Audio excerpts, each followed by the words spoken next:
duty of loyalty.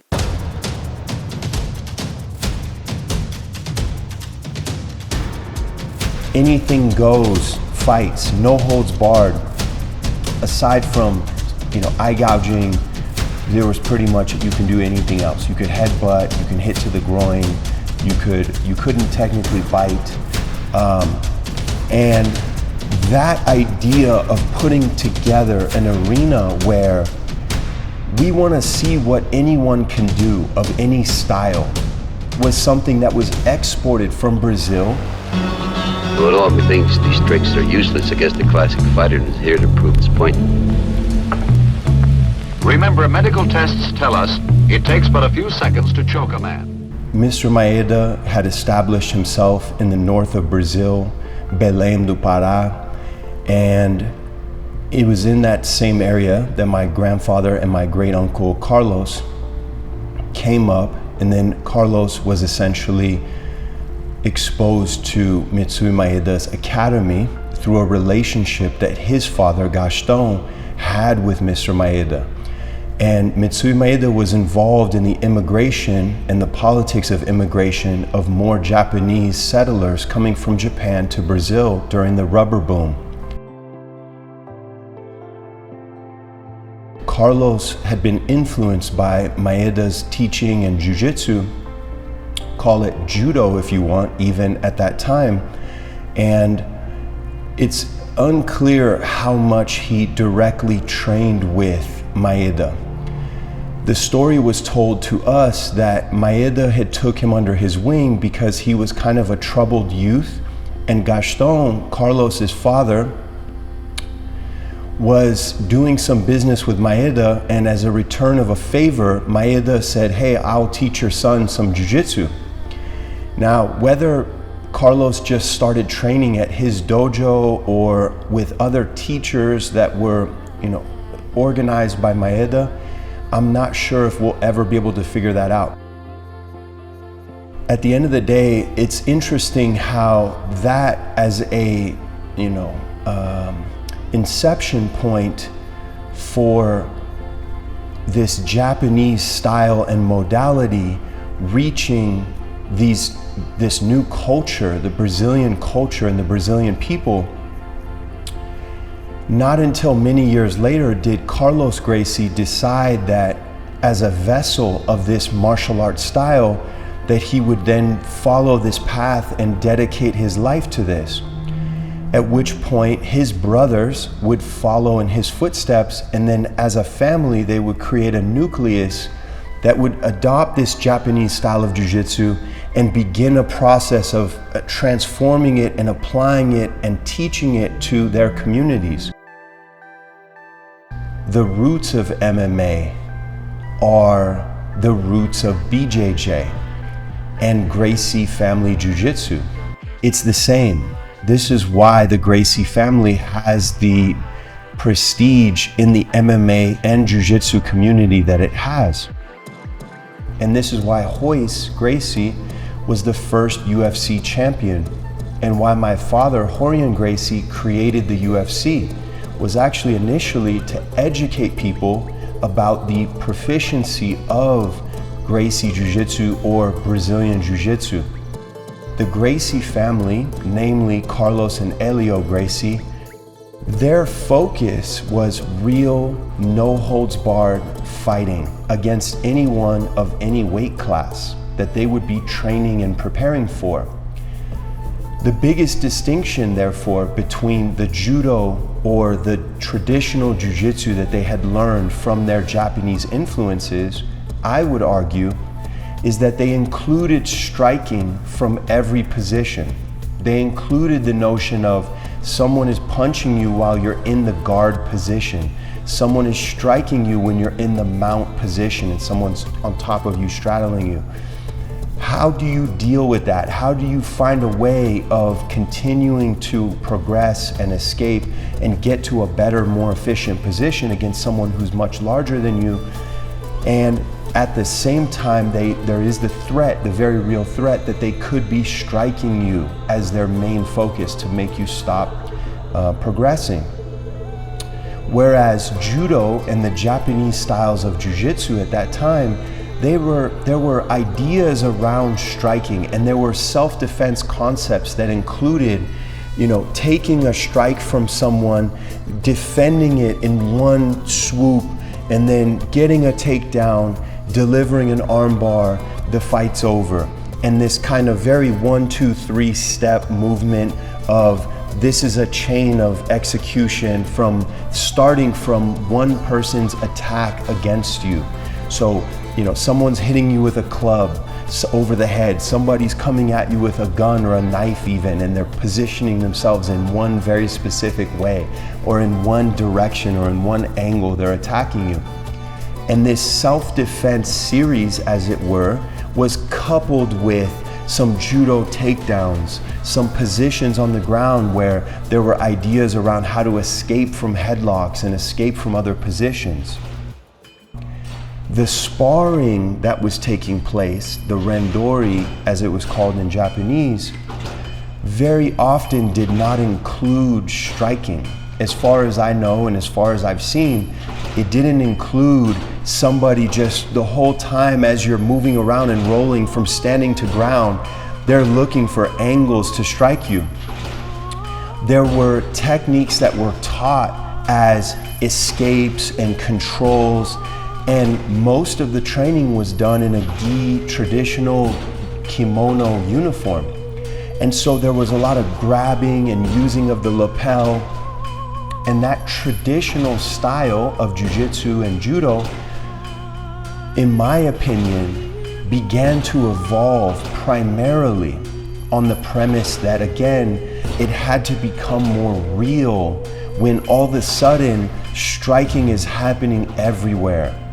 And again, this is the inception of mixed martial arts, MMA. You're combining the idea that you started standing, somebody might have thrown a kick at you, you're closing the distance, you're getting a hold of them, you trip them, you sweep them, you throw them, they're falling to the ground, they throw you, you're landing on the bottom, they're still trying to punch you, they're standing over you trying to kick you. And although there were positions and techniques and pathways that had included this striking potential and this striking defense in the traditional judo and Japanese curriculum, there were inklings of, oh yes, someone's striking you. They hadn't turned that into, hey, now we're sparring through every position and we're training open hand slaps, as my family did throughout that training, and as it was very common for them to do, to prepare for the challenge matches that they were accepting from other athletes and fighters in Brazil at that time. And so the realism of it was evolving in real time from the early 1900s as they picked it up and started to train and adapt. Going into the 1950s, it really started to develop. And then you have the next generation of Gracies. You have Royce, Rickson, my father Horion, Helson. You have Hoyler, Hoker. You have Henzo. You have Carlos Gracie Jr. And there's early competition footage of Carlson coming in and beating people like Valdemar Santana and having an incredible ability to operate and do different mechanics with striking and everything being part of that puzzle. And it was a much more creative and freestyle version of a fight than, hey, we're practicing a jiu-jitsu match or we're practicing a judo demonstration and someone's gonna get thrown and then an armbar is gonna happen. The idea that we were preparing for something more real is what led to the UFC. In 1993, when the first UFC happened, I was 8 years old. My father had the idea of bringing what was already happening in Brazil, challenge matches, anything goes, fights, no holds barred. The Gracie challenge has generated some hostility from a few. Aside from eye gouging. There was pretty much, you can do anything else. You could headbutt, you can hit to the groin, you couldn't technically bite. And that idea of putting together an arena where we want to see what anyone can do of any style was something that was exported from Brazil, that my father then organized into the first UFC event and said, hey, we're gonna have no rules. And that was how it was promoted, that's how it was built. And at the time, you had karate groups and you had kung fu groups and you had taekwondo, that going from the 70s to the 80s, they didn't hear about the Gracie family in Brazil. They didn't know that there was this Japanese Jiu-Jitsu style that had evolved into something street tested, ready, combat tested, with striking from every angle, starting on the stand-ups, going to the ground. They had no idea that this wave was coming, and Rorion Gracie, my father, was to lead that charge and come to America and then establish something that would set the precedent that, oh, in fact, there was a more complete fighting style. The question is, why is it more complete, right? Why is Gracie Jiu-Jitsu or Brazilian Jiu-Jitsu more complete than Kung Fu or karate or even wrestling for that matter, or Taekwondo? Why? Why did the Gracie family have this advantage? Why did UFC 1 happen the way that it did? And people even claim that it was fake. They were fixed fights, it wasn't even real. People couldn't believe how much of an advantage Royce Gracie had at 170 pounds against sumo wrestlers and kickboxers and guys who were doing savate and who were at the prime of the prime in the world. And he was coming in and taking them down and grabbing a hold of them and choking them wearing a traditional kimono uniform. Well, why? Why was it more complete? It actually comes down to something very, very simple. Real estate. The real estate that is being utilized in a Kung Fu match or in a Taekwondo match is the standing position. It's the standing portion of a fight. Many karate practitioners and other stylists who use this narrow real estate of an entire fight, which is one standing position, many of them just made the assumption and trained for the idea that they would never be taken to the ground. They just said, it's not gonna happen. I'm gonna hit you before that. I'm gonna, knock you out before that. I'm gonna get my perfect punch. I'm gonna maintain distance. And to a certain extent that can work. The problem is when you have someone who understands that 85% of the real estate is actually on the ground, it's ground positions. And they're motivated to take you there because you're so limited in those areas. Now you have a different strategic emphasis that is much more keen on shutting down your standing real estate, which is your one position, preventing you from maximizing your value by essentially just closing distance with you. Because once I'm hugging you, just like in a boxing match, hugging and clinching shuts down the action. There's only so many, you can't really get the angle, you can't really punch as hard as you think you can. Well, and as it turns out, when I grab onto you, it's much easier to take you down, and it's also very likely that we fall over or lose our balance anyway. If I just hold on to you and get a good grip, we're likely to just, it's very simple for us to just trip and fall over. Well, now we're horizontal, we're no longer vertical. If we take the real estate of an interaction between two people, whether it's a fight or not, as it turns out, there's only a certain number of core positions that we can be in a fight. And this is what has become my influence of how I teach my students in my academy, is the premise that the core positions are essentially deciding how much value we can develop at any given time and how we can progress through those positions and maximize the value of those positions Depends entirely on how we train and what our focus is and whether we're ready for someone to strike us in the face or not. But you have one standing position, and then you have guard, side mount, mount, back mount, turtle, and that's it. And then half guard is a bridge position between side mount and guard because it connects the two positions. It's not a core position. It's not a brand new position out of nowhere, out of thin air, right? So there's a limited number of positions that we can be in on a gross level until we become aliens and we have different body structures. That's what we're limited to.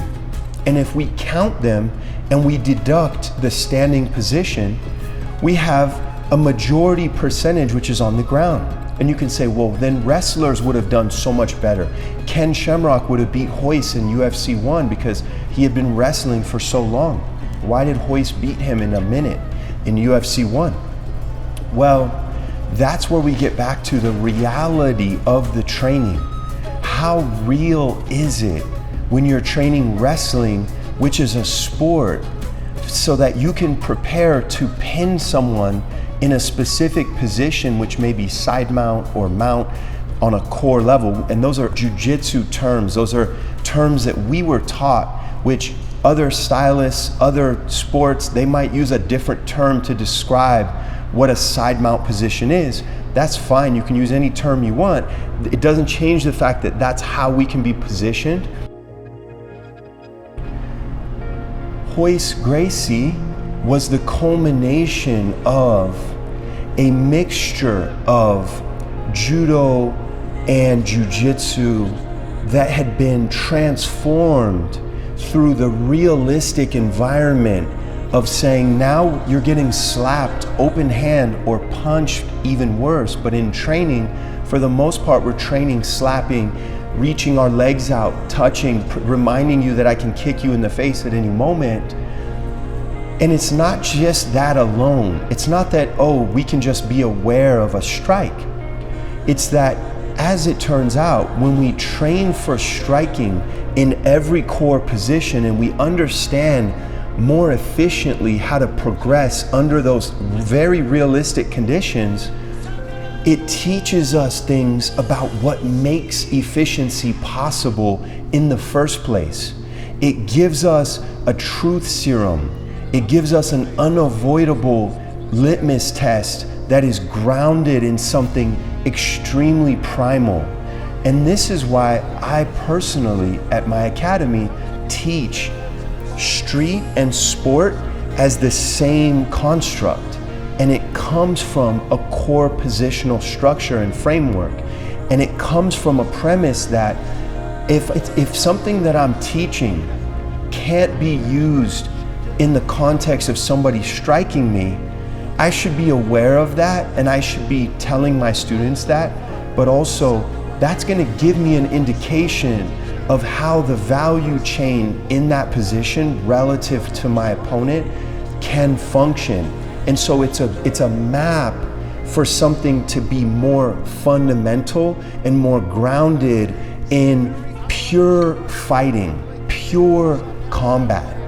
And pure combat is what my father was going for in UFC 1. He was saying, guys, we need to be prepared for whatever happens. That's why we have no rules, no time limit, no weight classes, as it was in UFC 1. Right hand early. Gets the back of Sakuraba. Saku's looking for that Kimura. Harlech's family told him, if you get Kimura, do not come home. We will take your head off. Do not let Sakuraba win via Kimura.